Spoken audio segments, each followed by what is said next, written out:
Greetings, everyone. November the 29th. It's the day after Thanksgiving here in the U.S. I hope all of you are doing well. I want to jump straight into a facts-only video. Thank you for being here. I've been talking with Ukraine all day long, and I'm here to tell you that keep your eyes open. I'm going to have a facts-only video or a live coming up soon with some serious information on Ukraine. So keep your eyes out on that, especially in regard to the front lines and what's happening militarily. For this facts only video, you've already seen the thumbnail and probably you've already formed an opinion. I would ask you right now to be patient, and I would ask you at least to hear me out. Yes, I'm going to be speaking about Victoria Sparts. I'm going to speak about mobilization. I'm going to speak about military psychology, but these are facts, guys, and I'm going to hope to lay out a case for you that is encouraging and it gives you hope that Ukraine is going to do more in regard to adjusting their mobilization and getting more troops on those front. Because, guys, if we have the troops, we can defeat Russia. That is a fact, and that is what Sparks is talking about. So thank you for all that you do. Thank you for liking, subscribing, all of that. We went over 16,000 subscribers. Thank you very much. Join our Discord, all of that stuff. We appreciate you guys. Now, let's jump right in.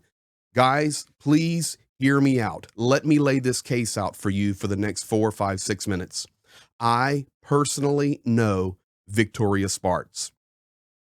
I know that many people will come on here and comment, oh, she's a traitor, she's a pro-Russian bot, she's a MAGA, she's a this, she's a that. Listen to me.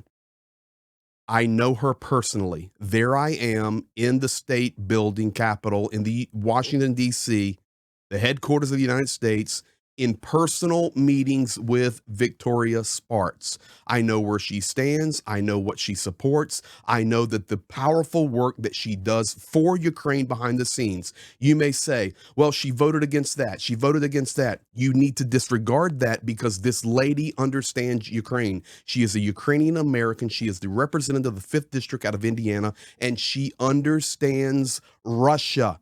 That is where people miss it.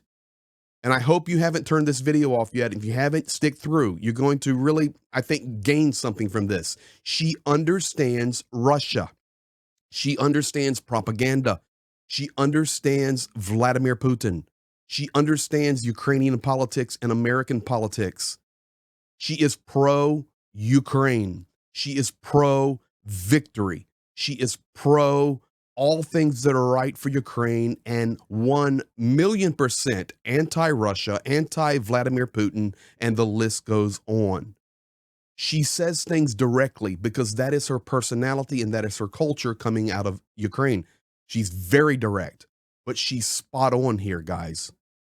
There was an interview yesterday on CNN. I have it. The quality of it's not the best, but I have it, where she's speaking about mobilization. We need to hear it.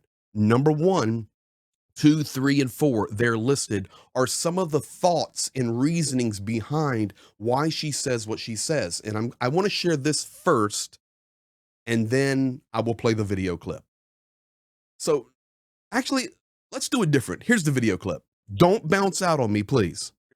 To as young as 18 years old, the Biden administration is arguing that fresh manpower is critical. Would you support that, reducing that recruitment age? And what do you think it would mean for Ukrainian society as a whole? Well, listen, you need to put a country in military mode, and you needed to do it 2 years ago when one of his generals told him that we need to have more recruits and teach them and to replenish some of the people that have been in the war for a very long time. Some of these young people have been fighting since 14, some 22, no rotations. It's very difficult, very brutal war. So you need to put the whole country to fight the war. We send our 18-year-olds to die for our freedoms. I mean, this is a serious war, and you need to have proper recruitment. And he fired his general because the general wanted to fight the war, and he replaced with people who are going to be puppets, and he's not taking it seriously. So they need to put, if you want to win the war, with Russia that has a lot of people and don't care how many of them are going to die, you need to get the whole country from, when Soviet Union fought World War II, from a little child to the old person, everyone was contributing to the war. Everybody's contributing to the war. That's what she's talking about. Now, listen, you may not like what she says, but I'm going to break it down for you in the next couple of minutes and tell you its truth. Number 1, the psychology of this war. Ukraine cannot continue to say, we're not lowering the mobilization. We're not going to take anybody under 25 unless they volunteer on their own. None of that's going to happen. Who's watching it? And she understands it. Vladimir Putin is watching it. Russia is watching it. And Russia's seeing that NATO troops aren't coming. So if Ukraine could mobilize more, and they are equipped as they are being equipped now, and it's improving, and now the ability to strike into Russia happens, you have a magic potion there where Ukraine can push forward, kick out the invading nation of Russia, and win this war. Russia understands the Ukrainian need for more soldiers. You have to look deeper than just what you're hearing. All military advisors internationally, Americans, the Pentagon, the Biden White House has came out and directly said, we need 18-year-olds. Take the age down to 18. Now you have Sparks that will support this Biden initiative. They're all saying the same thing. Ukraine must make adjustments. It's a fact. Number two, this is critical timing. The war has entered critical mass phase where the next few months will determine the future. That is 100% accurate. I just got off the phone with Kyiv right before making this video minutes ago. And do you know what I heard from Kyiv right in the downtown? Greg, our electrical infrastructure was smashed. We've had 1 hour of power in our district, which is urban, right in near the center of the city. We've had 1 hour of power for the last 24 hours. We have reached critical mass. When you begin to think of that, not only in Kyiv, but start thinking out towards the front lines where soldiers need power, they need energy, they need to be able to recharge their things, they need to be able to charge things, they need to have power going for Starlink, et cetera, et cetera. The war has entered critical mass, and Ukraine needs to be bold and say, you know what? We're coming after you. The West is supplying us with weapons now that is freeing us to strike into Russia. We're going to lower our mobilization age. We're going to bring in more recruits. We're going to bring in more. We're going to mobilize this war machine. She said, generals were telling him years ago, him being Zelenskyy. And yes, I support Zelenskyy. She supports Zelenskyy. But this mobilization age is a big deal. That was Zaluzhny saying, lower the age, lower the age, lower the age. He rotated out to become the ambassador to Great Britain. Now Syrskyi, calling him a puppet. He's done some good things, but he's dead quiet, guys. You never hear anything from Syrskyi, and I'm going to speak more about that in one moment. And then she said, some of these people have been on this front for 10 years without any rotations. Guys, that is not hearsay. This is a facts-only video. That is a fact. I personally know soldiers who have not even received a 1-week vacation after fighting for 18 months at a time. 1 week to come off the front. These are facts. We've reached critical timing. Number three, talking about the military changes. Isn't it interesting that today, and I'm not saying this is off of Sparks, but these are good things. Mikhailo Drapultu, appointed as the new commander of the ground forces of the Ukrainian armed forces instead of Alexander Pavluk.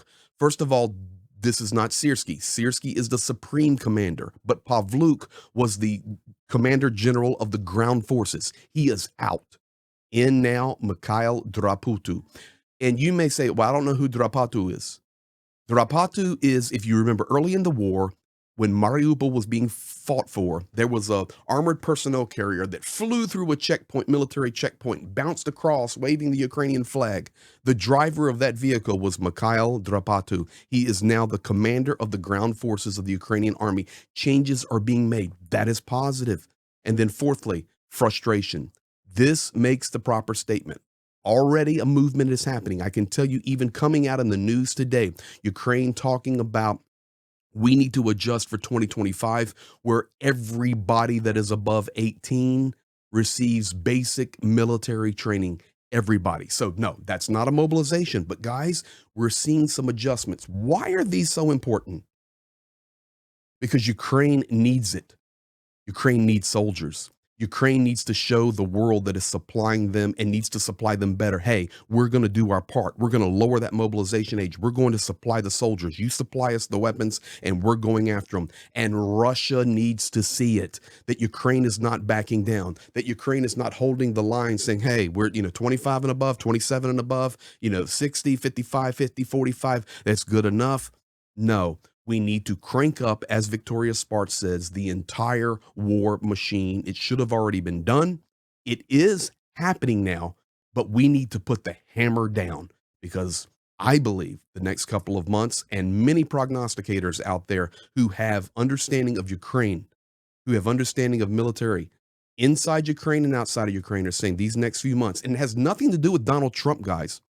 Oh, okay, you can catch me on that one. Of course, it has something to do with Trump coming in with the new administration in January. But in reality, we're 2 months from that. That's not what we're talking about. We're critical mass right now. Russia striking Ukraine like never before in the energy. Ukraine defending well in places like Kupiansk and Kursk. It's tough down in the south in Pokrovsk and Karakova. It's critical. And these kinds of things, Ukraine saying we're adjusting our mobilization, would be golden, not only for Ukraine, it would be an encouragement for frustrated Ukrainians right now. And it would be a check for Vladimir Putin, who says, these guys are committed.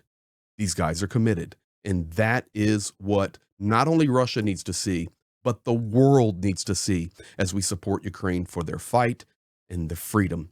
Thank you, guys. I hope this one didn't ruffle you too much, but I'm sharing with you facts only today. Thank you for all that you do. We'll be back later.